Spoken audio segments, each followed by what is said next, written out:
안녕하십니까? 지혜의 샘에 오신 여러분을 환영합니다. 오늘 우리는 눈에 보이지 않는 세계의 법칙, 그리고 우리의 입술에 주어진 놀라운 권세에 대한 깊은 통찰을 나누고자 합니다. 이 이야기가 당신의 삶에 하나님의 놀라운 은혜를 가져다 주기를 기도하며 잠시 시간을 내어 구독과 좋아요를 눌러주시면 더 많은 분들과 이 축복을 나누는데 큰 힘이 됩니다. 여러분의 가정에 평안이 가득하기를 축복합니다. 모든 믿는 자의 삶에는 하늘은 기다리고 지옥은 귀를 기울이는 순간이 찾아옵니다. 그 순간은 바로 당신이 입을 열어 하나님의 말씀을 선포하는 때입니다. 다시 한번 말씀드리겠습니다. 어떤 분들은 이 진리를 놓쳤을지도 모릅니다. 하늘은 당신이 울부짖을 때가 아니라 소망할 때가 아니라 바로 당신이 말할 때를 기다리고 지옥은 그 순간을 두려워하며 듣습니다.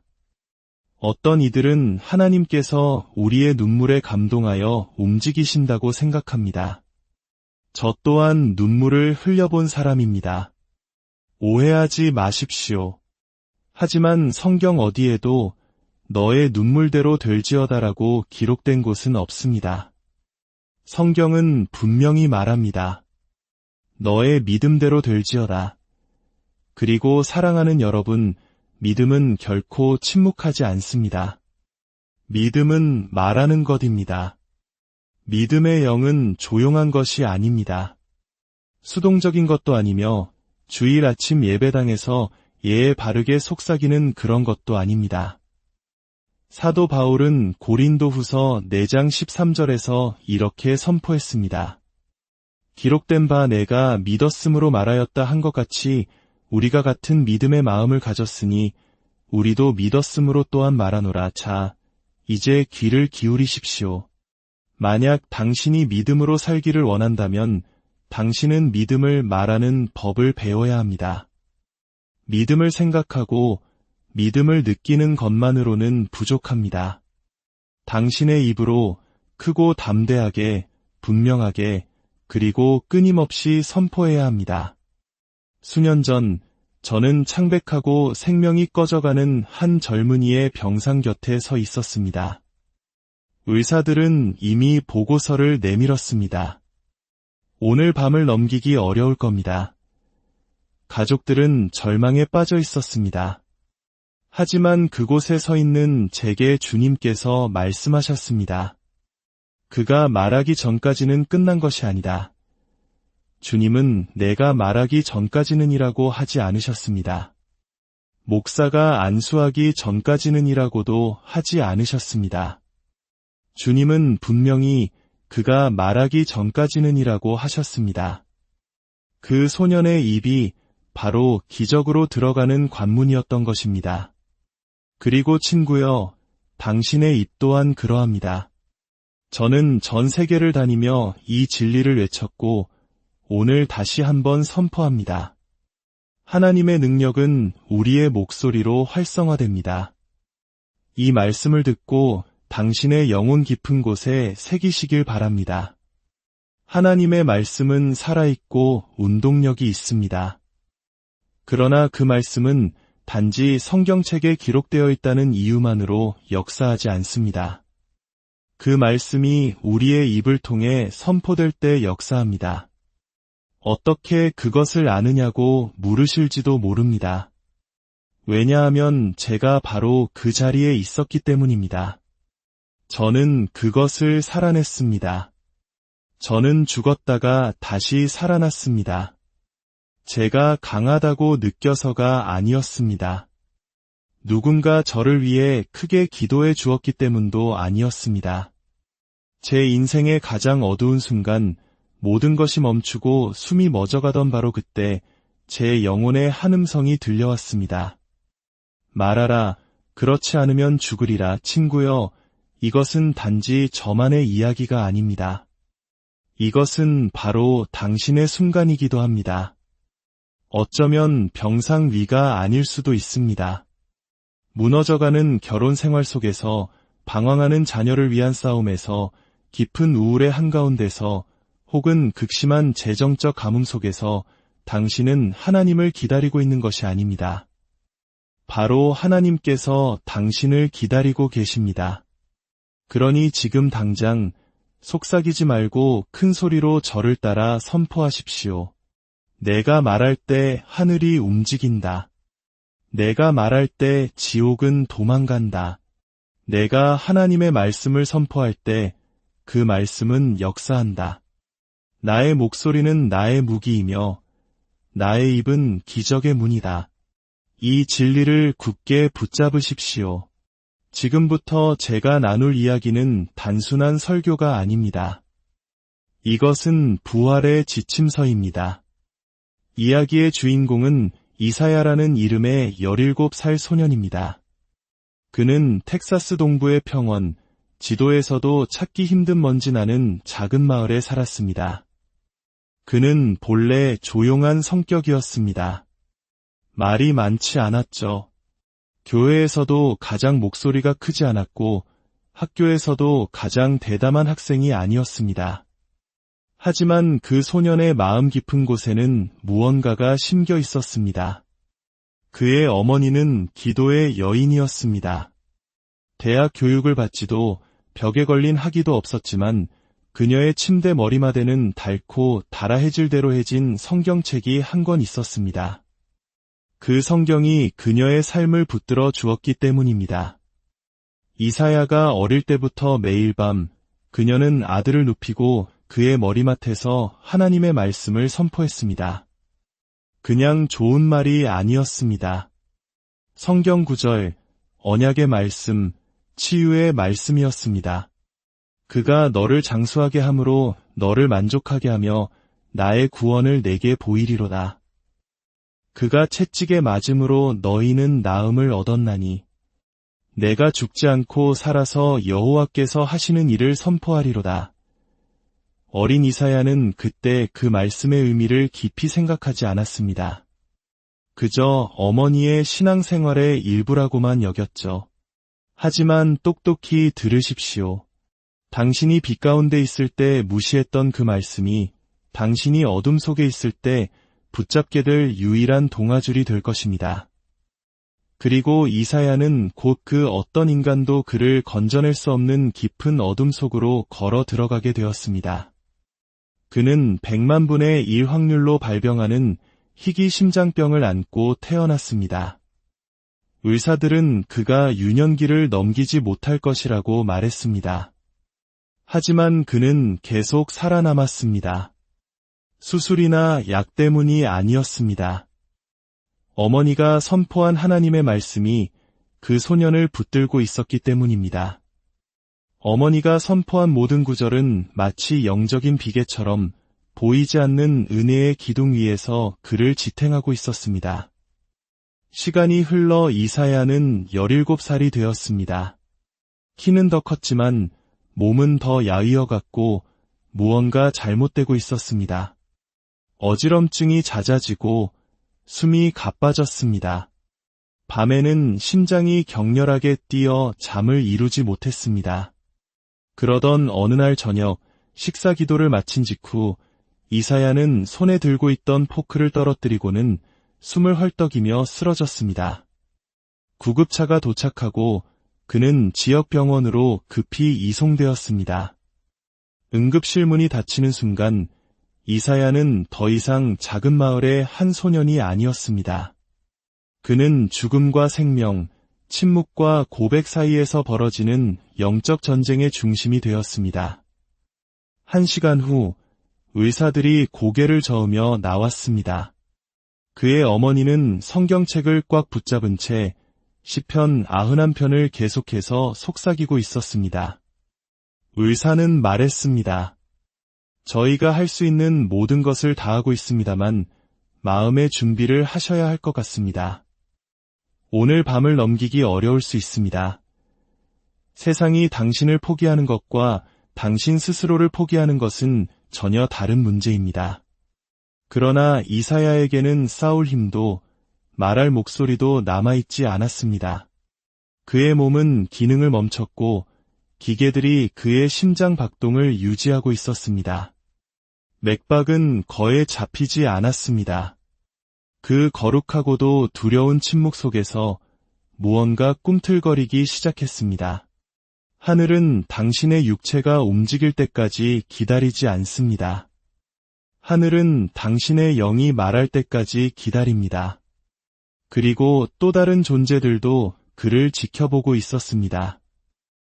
악마들은 설교자가 얼마나 크게 외치는지 신경 쓰지 않습니다. 당신의 성경책이 얼마나 큰지에도 관심이 없습니다. 그러나 믿는 자가 믿음으로 입을 여는 순간 그들은 두려움에 떱니다. 이사야는 중환자실 침대에 누워 있었지만 그의 영은 다른 곳에 있었습니다. 그는 눈을 떴지만 보인 것은 병원 천장이 아니었습니다. 소리도 사람도 고통도 없는 칠흑 같은 어둠이었습니다. 텅 빈 공간, 바로 그곳에서 이사야는 생전 처음으로 깨달았습니다. 지금 자신을 구할 수 있는 유일한 것은 그의 안에 심겨있던 말씀뿐이라는 사실을 말입니다. 하지만 그는 평생 단 한 번도 그 말씀을 자신의 것으로 선포해 본 적이 없었습니다. 평생 동안 다른 사람들이 그를 위해 기도해 주었고 다른 사람들이 그를 위해 선포해 주었습니다. 그러나 이제 이 침묵의 골짜기에서는 오직 한 사람의 목소리만이 중요했습니다. 바로 그의 목소리였습니다. 그리고 그 목소리는 아직 울려 퍼지지 않았습니다. 어둠이 그를 둘러싸고 하나님의 음성이 위로의 자장가가 아닌 천둥과 같은 영원한 명령으로 그 공간을 갈랐습니다. 말하라, 그렇지 않으면 죽으리라. 이사야의 삶에서 시간을 몇 년 뒤로 돌려보겠습니다. 그가 8살이었을 때입니다. 거실 바닥에 다리를 꼬고 앉아 크레용을 흩어놓고 만화영화 소리를 줄인 채 무언가를 듣고 있었습니다. 어머니가 틀어놓은 카세트 플레이어에서 깊고 이염 있으며 성령이 충만한 목소리가 흘러나오고 있었습니다. 바로 저 케네스 해긴의 목소리였습니다. 저는 믿는 자의 권세, 혀의 능력, 예수의 이름에 담긴 믿음에 대해 설교하고 있었습니다. 어린 이사야는 모든 단어를 이해하지 못했지만 무언가가 그의 안에 들어갔습니다. 어머니는 지나가며 말씀하셨습니다. 아들, 계속 듣거라. 그 말씀이 내 뼛속까지 스며들게 하렴. 그녀는 대부분의 신자들이 깨닫지 못하는 것을 알고 있었습니다. 말씀은 당신의 지성을 필요로 하지 않습니다. 당신의 주목을 필요로 할 뿐입니다. 당신이 온전히 이해하지 못할 때에도 말씀은 역사합니다.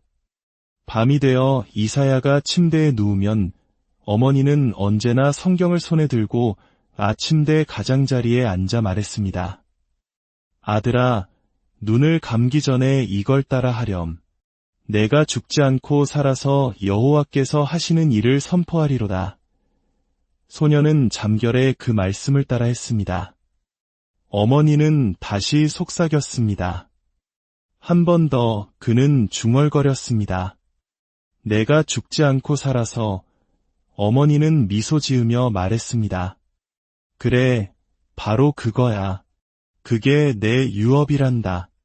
내가 건강할 때 지금 선포해 두렴. 그러면 내가 약해졌을 때 그 말씀이 너를 위해 준비되어 있을 거야. 많은 사람들이 이 지점에서 실수를 합니다.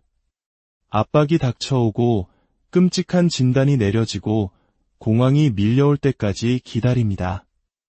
그러고는 마치 불을 끄기 위해 소화기를 찾듯 허둥지둥 성경 구절을 찾습니다. 아닙니다. 친구여. 당신은 평안할 때 말씀을 저장해야 합니다. 그래야 폭풍 속에서 그 말씀이 당신을 위해 싸울 것입니다. 홍수가 난 뒤에 방주를 짓는 사람은 없습니다. 비가 오기 전에 짓는 것입니다. 이사야의 영혼 안에는 그가 색칠 공부를 할 때 귓가에 속삭여졌던 성경 구절들, 그가 겨우 이해했던 말씀들, 어머니가 눈물 흘리며 선포했던 한밤의 선언들이 살아 움직이기 시작했습니다. 그러나 그 말씀은 그의 목소리를 기다리고 있었습니다. 그리고 바로 그때 모든 것이 변했습니다. 천사들조차 움직이지 않던 칠흑 같은 영적 침묵 속에서 한 음성이 그 공허를 뚫고 천둥처럼 울려 퍼졌습니다. 말하라, 그렇지 않으면 죽으리라. 이사야는 그 어둠 속에서 있었습니다. 빛도, 형태도, 시간도 없는 소음보다 더 크게 울리는 침묵 속에서 말입니다. 그의 영은 깨어 있었지만 움직일 수 없었습니다. 그는 두 세계 사이에 떠 있었습니다. 그때 저 멀리서 부드럽고 희미한 메아리 같은 소리가 들려왔습니다. 처음에는 알아들을 수 없었지만 점점 더 선명해졌습니다. 너는 죽지 않고 살리라. 그것은 그의 어머니의 목소리였습니다.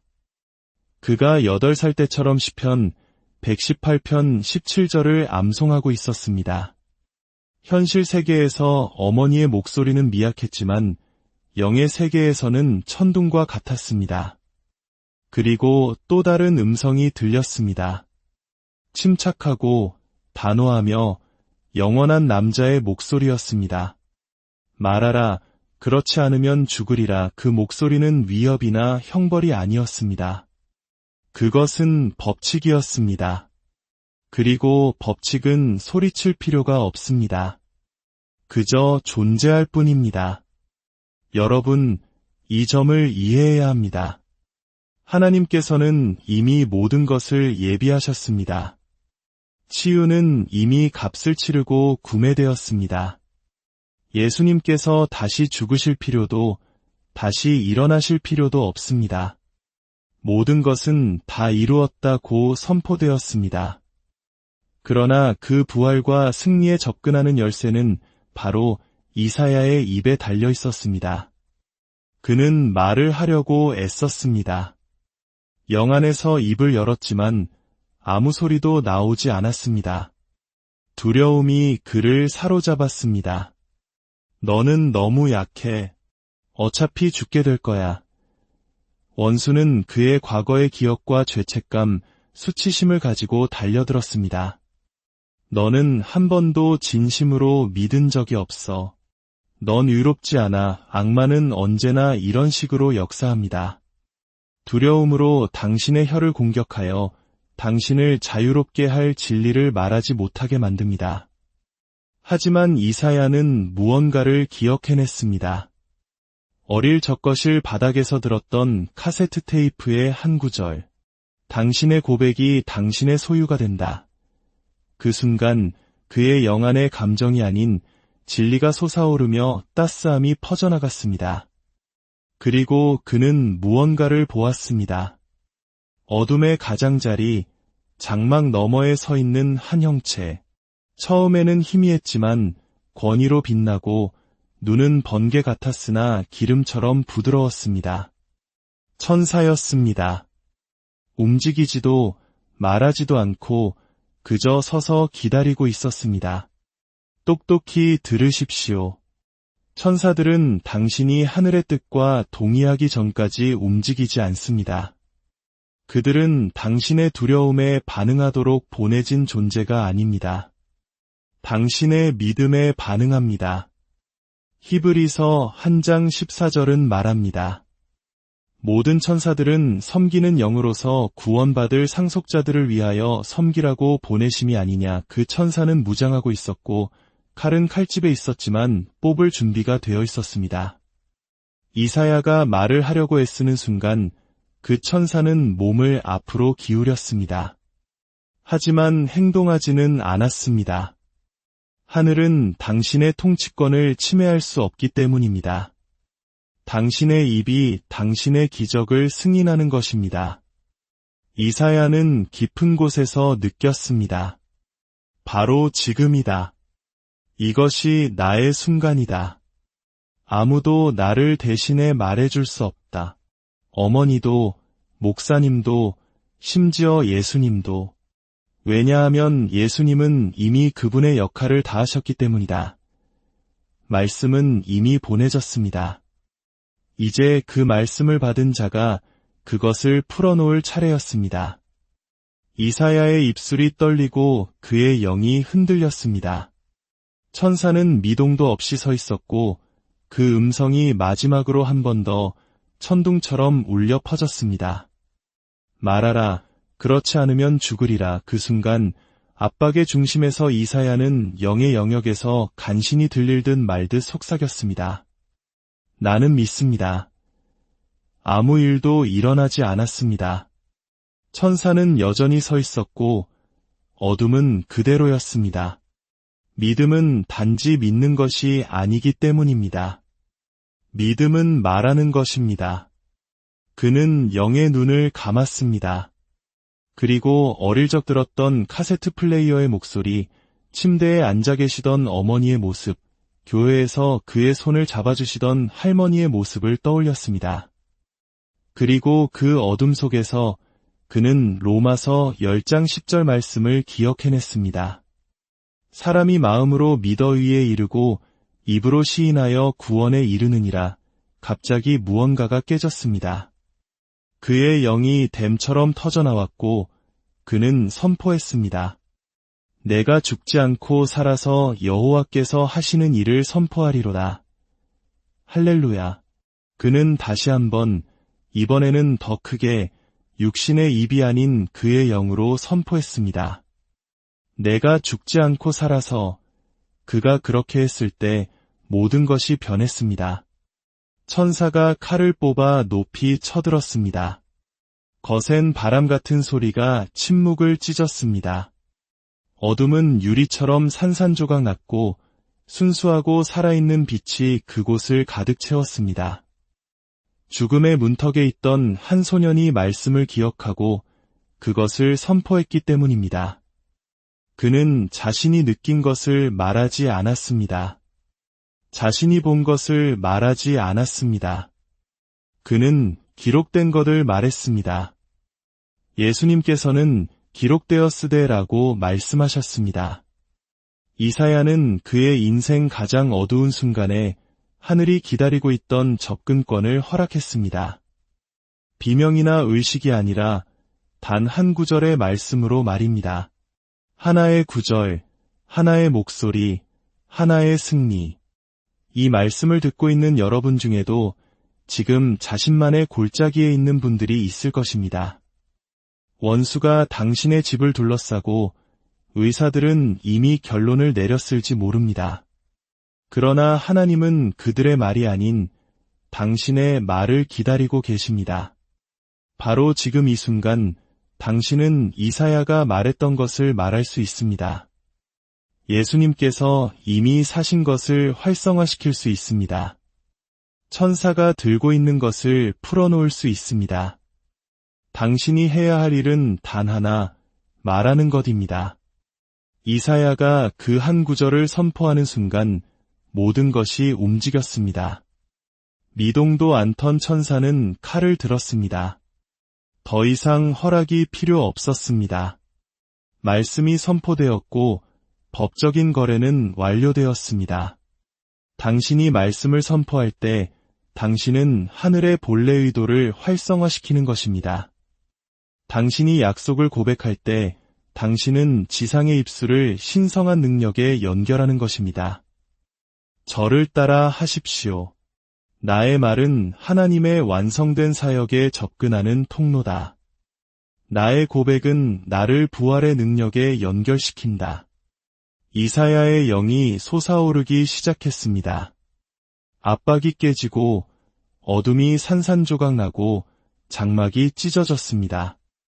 그리고 그는 순수한 황금빛에 살아있는 빛이 강물처럼 자신을 향해 돌진하는 것을 보았습니다. 그리고 그의 눈이 열렸습니다.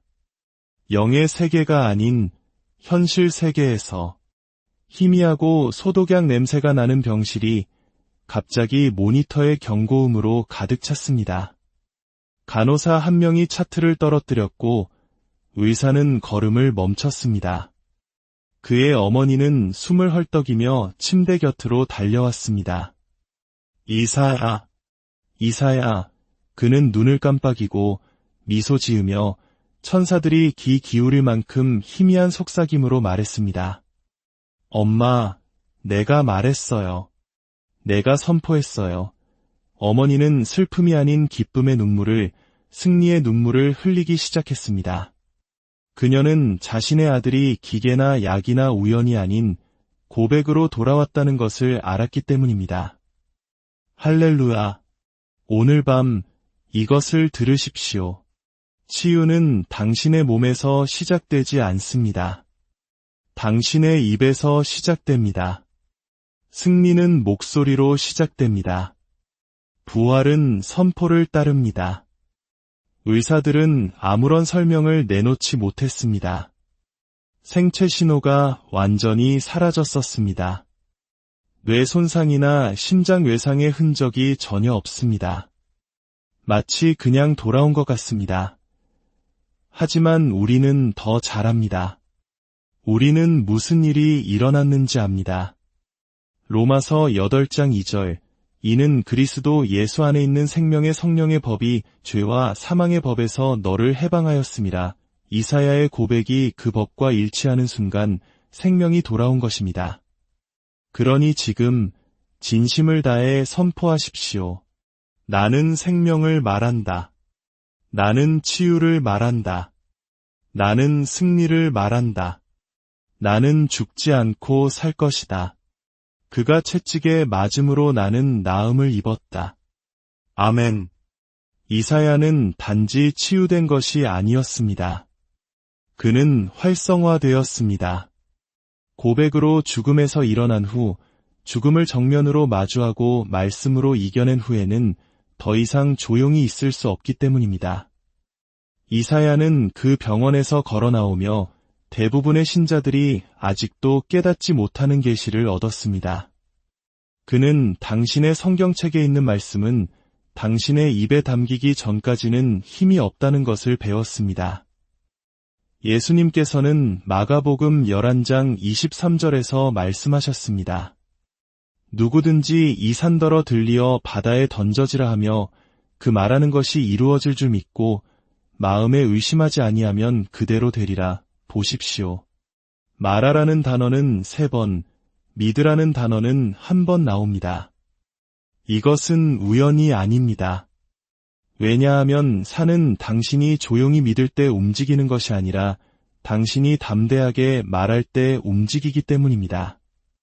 믿음은 말하기 전까지는 진정한 믿음이 아닙니다. 요한계시록 12장 11절은 말합니다.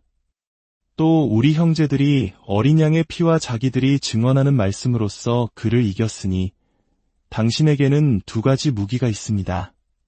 어린 양의 피, 그것은 예수님께서 하신 일입니다. 그리고 당신의 증언하는 말씀, 그것은 예수님께서 하신 일에 대해 당신이 말하는 것입니다. 이사야는 병원에서 퇴원한 후 매일 아침 발이 바닥에 닿기도 전에 큰 소리로 말하기 시작했습니다. 그가 채찍에 맞음으로 나는 나음을 입었다. 나는 죽지 않고 살리라. 내 안에는 그리스도 예수 안에 있는 생명의 성령이 계시다. 나를 대적하여 만든 어떤 무기도 쓸모가 없을 것이다. 그가 선포할 때마다 그의 영은 더 강해졌고 그의 몸은 정렬되었으며 그의 믿음은 폭발했습니다. 말씀을 한 번만 말하고 기다리지 마십시오. 매일 말하십시오. 산이 움직일 때까지, 고통이 떠날 때까지, 치유가 나타날 때까지, 원수가 도망갈 때까지 말하십시오. 증상이 남아있다고 해서 말하기를 멈추지 마십시오. 증상이 항복할 때까지 계속 말하십시오. 이제 우리는 함께 이 길을 걸어왔습니다. 어둠에서 시작하여 말하라, 그렇지 않으면 죽으리라는 천둥 같은 음성을 들었습니다. 그리고 우리는 한 소년의 고백이 가진 힘을 보았습니다. 그 동일한 능력이 당신의 입에 있습니다. 내일이 아니라 언젠가가 아니라 바로 지금입니다. 그리스도를 죽은 자 가운데서 살리신 그 동일한 영이 당신의 입술 끝에서 당신이 선포할 말씀을 집행할 준비를 하며 기다리고 계십니다. 이제 마지막으로 당신의 삶에 있는 모든 어둠과 질병, 두려움을 향해 함께 선포합시다. 일어서실 수 있다면 일어서시고 가슴에 손을 얹으십시오. 당신의 모든 마음과 믿음과 권세를 다해 선포하십시오. 나는 하나님의 자녀입니다. 내게는 부활의 능력이 있습니다. 하나님의 말씀이 내 입에 있습니다. 나는 죽지 않고 살 것입니다. 그가 채찍에 맞음으로 나는 나음을 입었습니다. 예수를 살리신 그 영이 내 안에 사십니다. 내가 말할 때 하늘은 움직입니다. 할렐루야. 영광을 하나님께 돌립니다. 만약 당신이 이 기도를 의식이나 습관이 아닌 믿음이 담긴 선포로 드렸다면 당신은 방금 당신 삶의 영적 기류를 바꾸었습니다. 천사들이 풀려났고 사슬이 끊어지고 있으며 두려움은 물러가고 있습니다. 당신의 입이 하늘의 뜻이 이 땅에 들어오는 문이 되었기 때문입니다. 그러니 이제 무엇을 해야 할까요? 계속 말하십시오. 계속 선포하십시오. 그리고 당신이 아는 누군가가 그 골짜기에 있을 때, 두려움이나 질병이나 절망에 갇혀 있을 때 그들의 손을 잡고 말해 주십시오. 친구여, 이제 말할 시간이야. 두려움을 속삭이지 마십시오. 의심을 되풀이하지 마십시오. 생명을 말하고 치유를 말하고 승리를 선포하십시오. 하나님께서 이사야에게 말하라, 그렇지 않으면 죽으리라고 하셨을 때 그분은 단지 한 소년에게 경고하신 것이 아니었습니다. 그분은 우리 모두에게 능력의 법칙을 주신 것입니다. 이제 당신은 그 법칙을 들었고 알게 되었고 지니게 되었습니다. 그러니 이 말씀으로 당신을 떠나보냅니다. 말하고 사십시오. 말하고 치유받으십시오. 그리고 결코 침묵 속에서 죽지 마십시오. 하나님의 영광이 영원토록 여러분과 함께하기를. 안녕하십니까? 지혜의 샘에 오신 여러분을 환영합니다. 오늘 우리는 눈에 보이지 않는 세계의 법칙, 그리고 우리의 입술에 주어진 놀라운 권세에 대한 깊은 통찰을 나누고자 합니다. 이 이야기가 당신의 삶에 하나님의 놀라운 은혜를 가져다 주기를 기도하며 잠시 시간을 내어 구독과 좋아요를 눌러주시면 더 많은 분들과 이 축복을 나누는데 큰 힘이 됩니다. 여러분의 가정에 평안이 가득하기를 축복합니다. 모든 믿는 자의 삶에는 하늘은 기다리고 지옥은 귀를 기울이는 순간이 찾아옵니다. 그 순간은 바로 당신이 입을 열어 하나님의 말씀을 선포하는 때입니다. 다시 한번 말씀드리겠습니다. 어떤 분들은 이 진리를 놓쳤을지도 모릅니다. 하늘은 당신이 울부짖을 때가 아니라, 소망할 때가 아니라 바로 당신이 말할 때를 기다리고, 지옥은 그 순간을 두려워하며 듣습니다. 어떤 이들은 하나님께서 우리의 눈물에 감동하여 움직이신다고 생각합니다. 저 또한 눈물을 흘려본 사람입니다. 오해하지 마십시오. 하지만 성경 어디에도 너의 눈물대로 될지어다라고 기록된 곳은 없습니다. 성경은 분명히 말합니다. 너의 믿음대로 될지어다. 그리고 사랑하는 여러분, 믿음은 결코 침묵하지 않습니다. 믿음은 말하는 것입니다. 믿음의 영은 조용한 것이 아닙니다.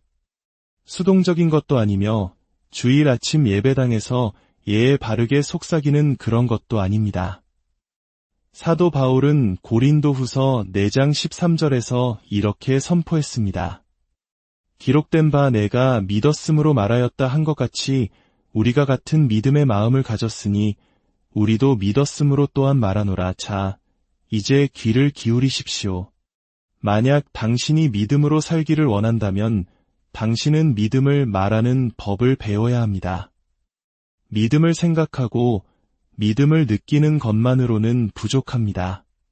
당신의 입으로 크고 담대하게, 분명하게, 그리고 끊임없이 선포해야 합니다. 수년 전 저는 창백하고 생명이 꺼져가는 한 젊은이의 병상 곁에 서 있었습니다. 의사들은 이미 보고서를 내밀었습니다. 오늘 밤을 넘기기 어려울 겁니다. 가족들은 절망에 빠져 있었습니다. 하지만 그곳에 서 있는 제게 주님께서 말씀하셨습니다. 그가 말하기 전까지는 끝난 것이 아니다. 주님은 내가 말하기 전까지는이라고 하지 않으셨습니다. 목사가 안수하기 전까지는이라고도 하지 않으셨습니다. 주님은 분명히 그가 말하기 전까지는이라고 하셨습니다. 그 소년의 입이 바로 기적으로 들어가는 관문이었던 것입니다. 그리고 친구여, 당신의 입 또한 그러합니다. 저는 전 세계를 다니며 이 진리를 외쳤고 오늘 다시 한번 선포합니다. 하나님의 능력은 우리의 목소리로 활성화됩니다. 이 말씀을 듣고 당신의 영혼 깊은 곳에 새기시길 바랍니다. 하나님의 말씀은 살아있고 운동력이 있습니다. 그러나 그 말씀은 단지 성경책에 기록되어 있다는 이유만으로 역사하지 않습니다. 그 말씀이 우리의 입을 통해 선포될 때 역사합니다. 어떻게 그것을 아느냐고 물으실지도 모릅니다. 왜냐하면 제가 바로 그 자리에 있었기 때문입니다. 저는 그것을 살아냈습니다. 저는 죽었다가 다시 살아났습니다. 제가 강하다고 느껴서가 아니었습니다. 누군가 저를 위해 크게 기도해 주었기 때문도 아니었습니다.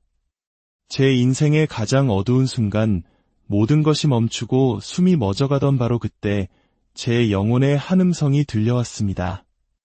말하라, 그렇지 않으면 죽으리라. 친구여, 이것은 단지 저만의 이야기가 아닙니다. 이것은 바로 당신의 순간이기도 합니다. 어쩌면 병상 위가 아닐 수도 있습니다. 무너져가는 결혼 생활 속에서, 방황하는 자녀를 위한 싸움에서, 깊은 우울의 한가운데서, 혹은 극심한 재정적 가뭄 속에서 당신은 하나님을 기다리고 있는 것이 아닙니다. 바로 하나님께서 당신을 기다리고 계십니다. 그러니 지금 당장 속삭이지 말고 큰 소리로 저를 따라 선포하십시오. 내가 말할 때 하늘이 움직인다. 내가 말할 때 지옥은 도망간다. 내가 하나님의 말씀을 선포할 때 그 말씀은 역사한다. 나의 목소리는 나의 무기이며 나의 입은 기적의 문이다.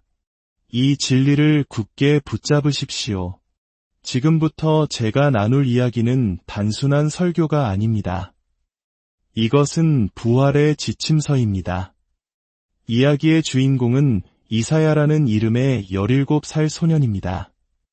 그는 텍사스 동부의 평원, 지도에서도 찾기 힘든 먼지 나는 작은 마을에 살았습니다. 그는 본래 조용한 성격이었습니다. 말이 많지 않았죠. 교회에서도 가장 목소리가 크지 않았고 학교에서도 가장 대담한 학생이 아니었습니다. 하지만 그 소년의 마음 깊은 곳에는 무언가가 심겨 있었습니다. 그의 어머니는 기도의 여인이었습니다. 대학 교육을 받지도 벽에 걸린 학위도 없었지만 그녀의 침대 머리맡에는 닳고 달아해질대로 해진 성경책이 한 권 있었습니다.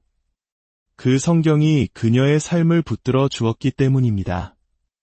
이사야가 어릴 때부터 매일 밤 그녀는 아들을 눕히고 그의 머리맡에서 하나님의 말씀을 선포했습니다. 그냥 좋은 말이 아니었습니다. 성경 구절, 언약의 말씀, 치유의 말씀이었습니다. 그가 너를 장수하게 함으로 너를 만족하게 하며 나의 구원을 내게 보이리로다.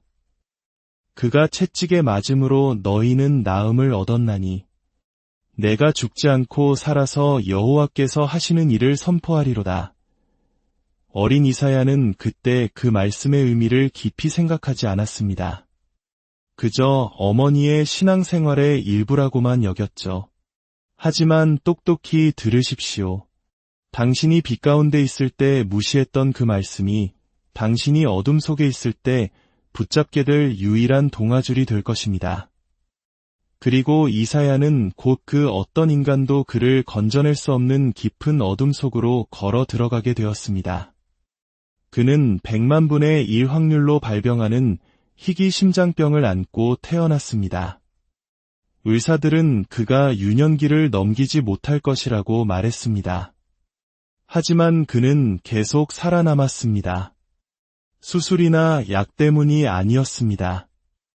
어머니가 선포한 하나님의 말씀이 그 소년을 붙들고 있었기 때문입니다.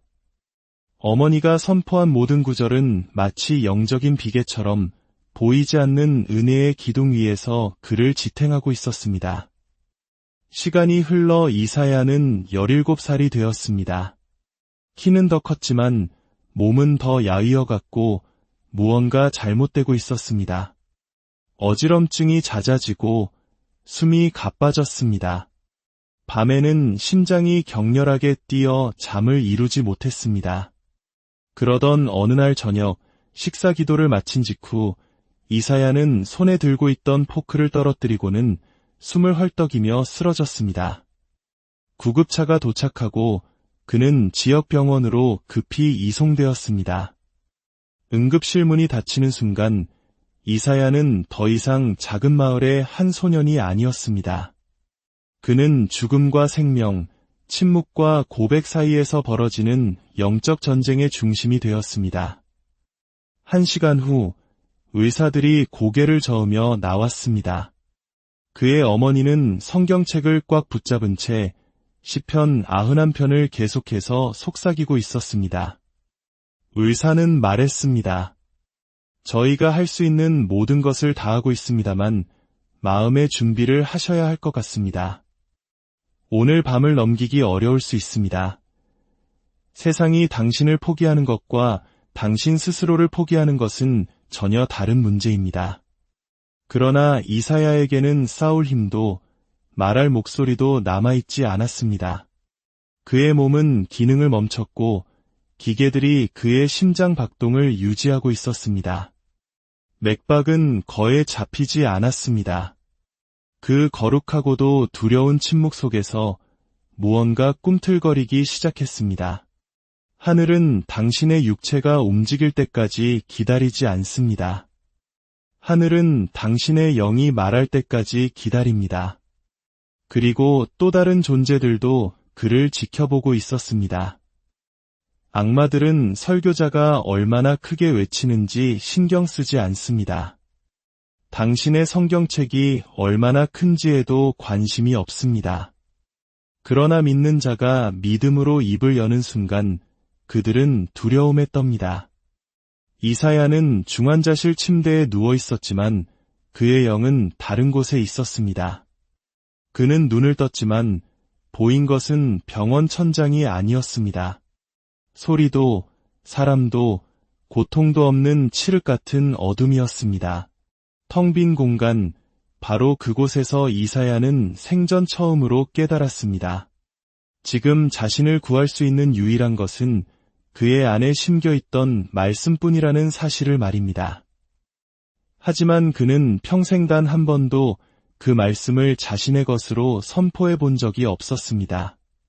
평생 동안 다른 사람들이 그를 위해 기도해 주었고 다른 사람들이 그를 위해 선포해 주었습니다.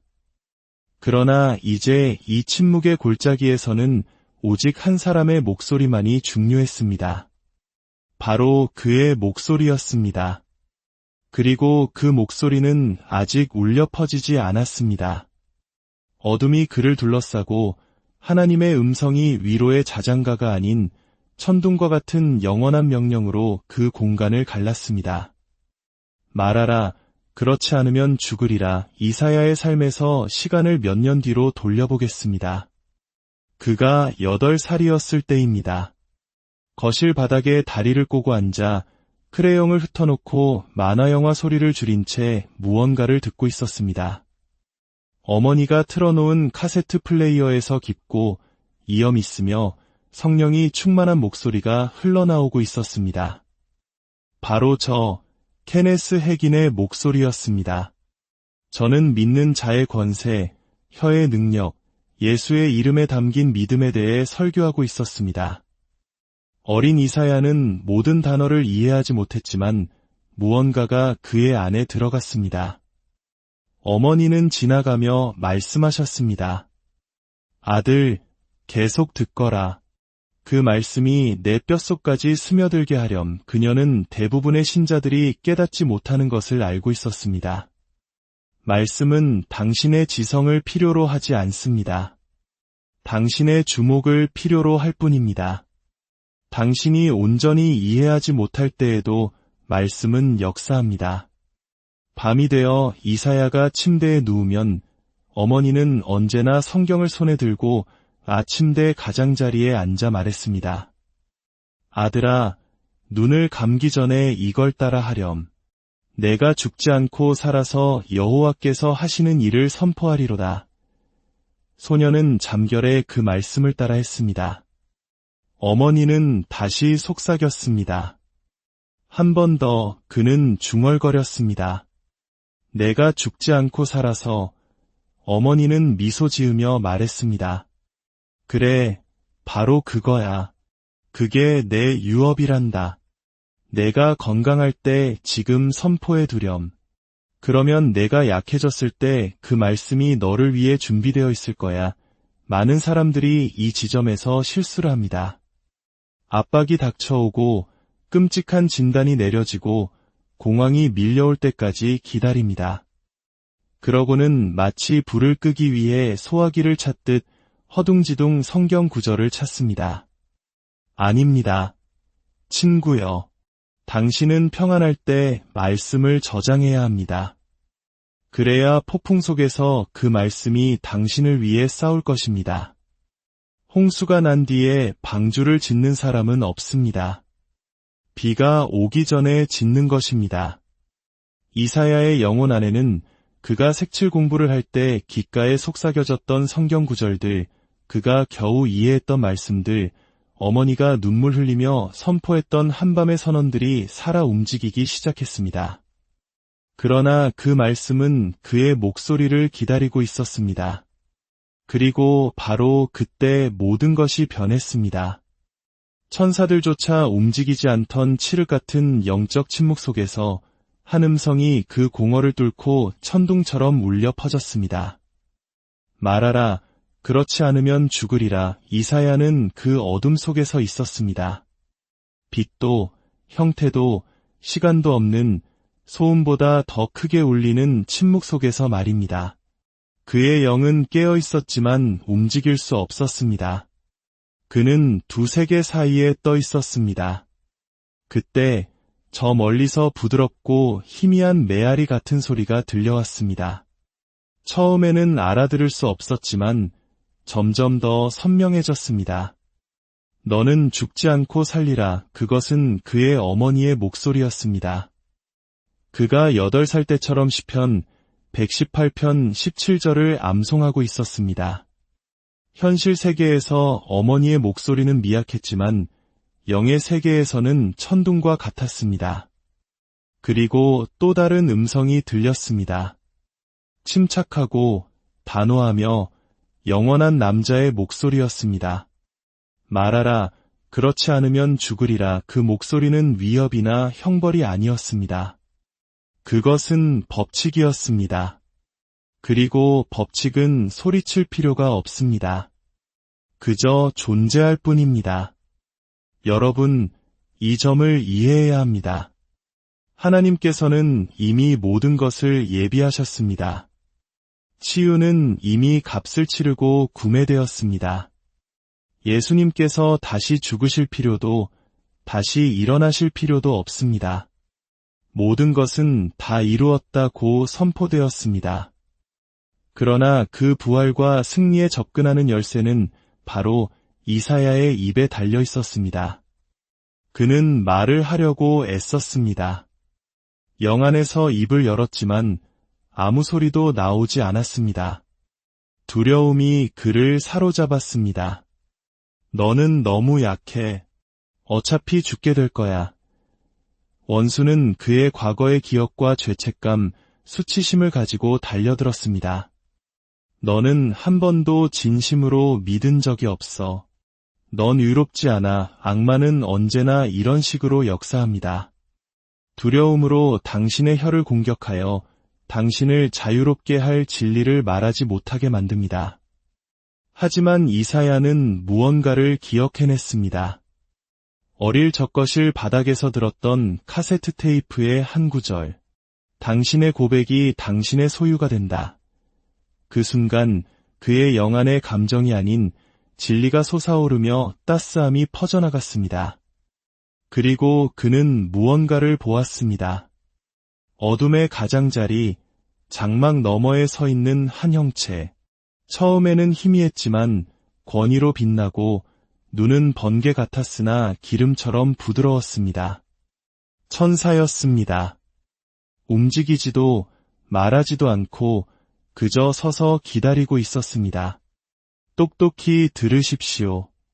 천사들은 당신이 하늘의 뜻과 동의하기 전까지 움직이지 않습니다. 그들은 당신의 두려움에 반응하도록 보내진 존재가 아닙니다. 당신의 믿음에 반응합니다. 히브리서 1장 14절은 말합니다. 모든 천사들은 섬기는 영으로서 구원받을 상속자들을 위하여 섬기라고 보내심이 아니냐. 그 천사는 무장하고 있었고 칼은 칼집에 있었지만 뽑을 준비가 되어 있었습니다. 이사야가 말을 하려고 애쓰는 순간 그 천사는 몸을 앞으로 기울였습니다. 하지만 행동하지는 않았습니다. 하늘은 당신의 통치권을 침해할 수 없기 때문입니다. 당신의 입이 당신의 기적을 승인하는 것입니다. 이사야는 깊은 곳에서 느꼈습니다. 바로 지금이다. 이것이 나의 순간이다. 아무도 나를 대신해 말해줄 수 없다. 어머니도, 목사님도, 심지어 예수님도. 왜냐하면 예수님은 이미 그분의 역할을 다하셨기 때문이다.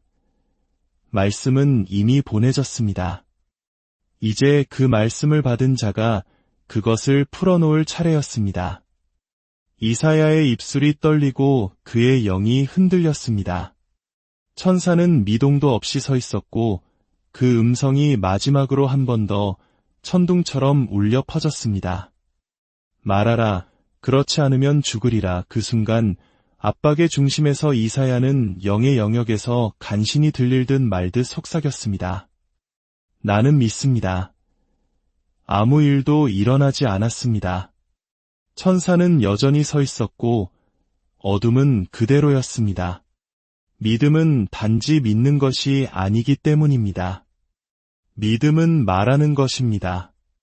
그는 영의 눈을 감았습니다. 그리고 어릴 적 들었던 카세트 플레이어의 목소리, 침대에 앉아 계시던 어머니의 모습, 교회에서 그의 손을 잡아주시던 할머니의 모습을 떠올렸습니다.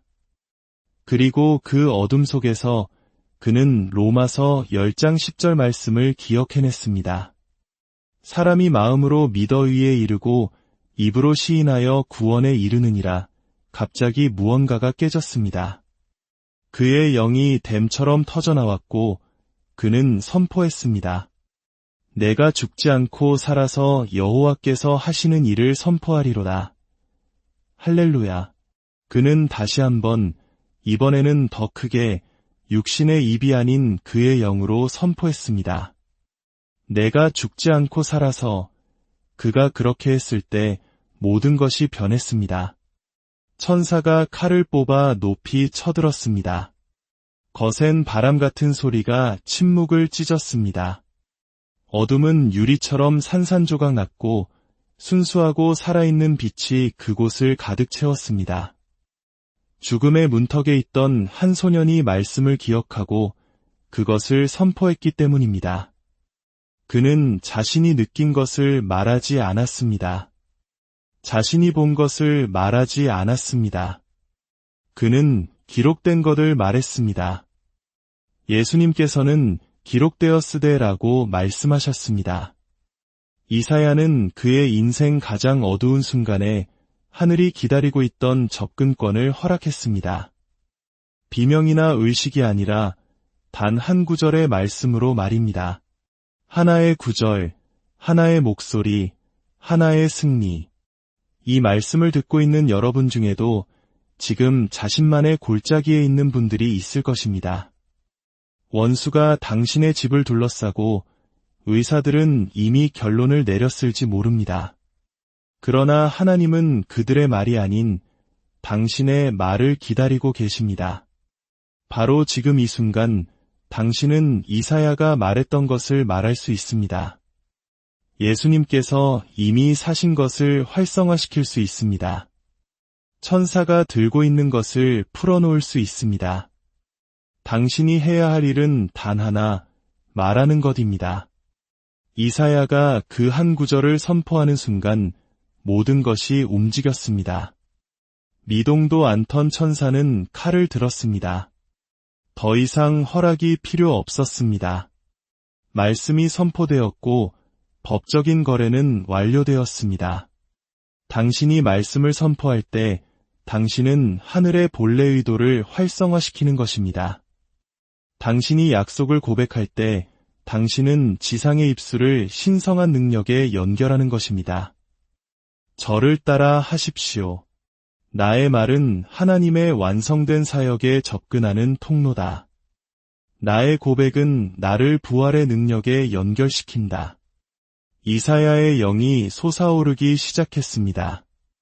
압박이 깨지고 어둠이 산산조각 나고 장막이 찢어졌습니다. 그리고 그는 순수한 황금빛에 살아있는 빛이 강물처럼 자신을 향해 돌진하는 것을 보았습니다. 그리고 그의 눈이 열렸습니다. 영의 세계가 아닌 현실 세계에서 희미하고 소독약 냄새가 나는 병실이 갑자기 모니터의 경고음으로 가득 찼습니다. 간호사 한 명이 차트를 떨어뜨렸고 의사는 걸음을 멈췄습니다. 그의 어머니는 숨을 헐떡이며 침대 곁으로 달려왔습니다. 이사야, 이사야. 그는 눈을 깜빡이고 미소 지으며 천사들이 귀 기울일 만큼 희미한 속삭임으로 말했습니다. 엄마, 내가 말했어요. 내가 선포했어요. 어머니는 슬픔이 아닌 기쁨의 눈물을, 승리의 눈물을 흘리기 시작했습니다. 그녀는 자신의 아들이 기계나 약이나 우연이 아닌 고백으로 돌아왔다는 것을 알았기 때문입니다. 할렐루야. 오늘 밤 이것을 들으십시오. 치유는 당신의 몸에서 시작되지 않습니다. 당신의 입에서 시작됩니다. 승리는 목소리로 시작됩니다. 부활은 선포를 따릅니다. 의사들은 아무런 설명을 내놓지 못했습니다. 생체 신호가 완전히 사라졌었습니다. 뇌 손상이나 심장 외상의 흔적이 전혀 없습니다. 마치 그냥 돌아온 것 같습니다. 하지만 우리는 더 잘합니다. 우리는 무슨 일이 일어났는지 압니다. 로마서 8장 2절, 이는 그리스도 예수 안에 있는 생명의 성령의 법이 죄와 사망의 법에서 너를 해방하였음이라. 이사야의 고백이 그 법과 일치하는 순간 생명이 돌아온 것입니다. 그러니 지금 진심을 다해 선포하십시오. 나는 생명을 말한다. 나는 치유를 말한다. 나는 승리를 말한다. 나는 죽지 않고 살 것이다. 그가 채찍에 맞음으로 나는 나음을 입었다. 아멘. 이사야는 단지 치유된 것이 아니었습니다. 그는 활성화되었습니다. 고백으로 죽음에서 일어난 후 죽음을 정면으로 마주하고 말씀으로 이겨낸 후에는 더 이상 조용히 있을 수 없기 때문입니다. 이사야는 그 병원에서 걸어 나오며 대부분의 신자들이 아직도 깨닫지 못하는 계시를 얻었습니다.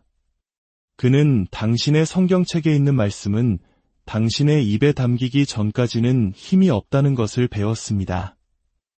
예수님께서는 마가복음 11장 23절에서 말씀하셨습니다.